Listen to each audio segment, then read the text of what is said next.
Record 20 দলের অংশগ্রহণে যুক্তরাষ্ট্র ও ওয়েস্ট ইন্ডিজে আগামী 1 জুন মাঠে গড়াবে টি-20 বিশ্বকাপের নবম আসর। এর জন্য বিশ্বকাপ স্কোয়াডে জায়গা পাওয়া 15 ক্রিকেটারকে নিয়ে video series the green road story নিজেদের সামাজিক যোগাযোগ মাধ্যমে পোস্ট করে বাংলাদেশ ক্রিকেট বোর্ড। বুধবারের 29 পর্বে তুলে ধরা হয় ট্রাইকার দলপতি নাজমুল হোসেন শান্তর গল্প। বিশ্বকাপ নিয়ে তার চিন্তা ভাবনা সম্ভাবনা উঠে এসেছে লাল সবুজের এ গল্পে। ক্রিকেটের সংক্ষিপ্ত ফরম্যাটের বাংলাদেশের পারফরমেন্স তুলনামূলক খারাপ, তাই তো এবারে টি-20 বিশ্বকাপে বাংলাদেশের সম্ভাবনার কথা তিনি বলতেই চাইলেন না।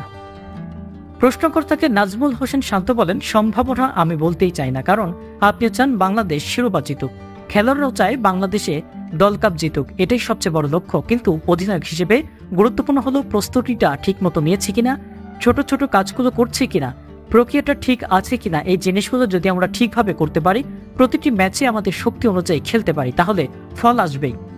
তাই ফল নিয়ে খুব একটা চিন্তা নেই, ছোট ছোট জিনিসগুলো যেন আমরা ঠিক করতে পারি, এটা নিয়ে বেশি মনোযোগী।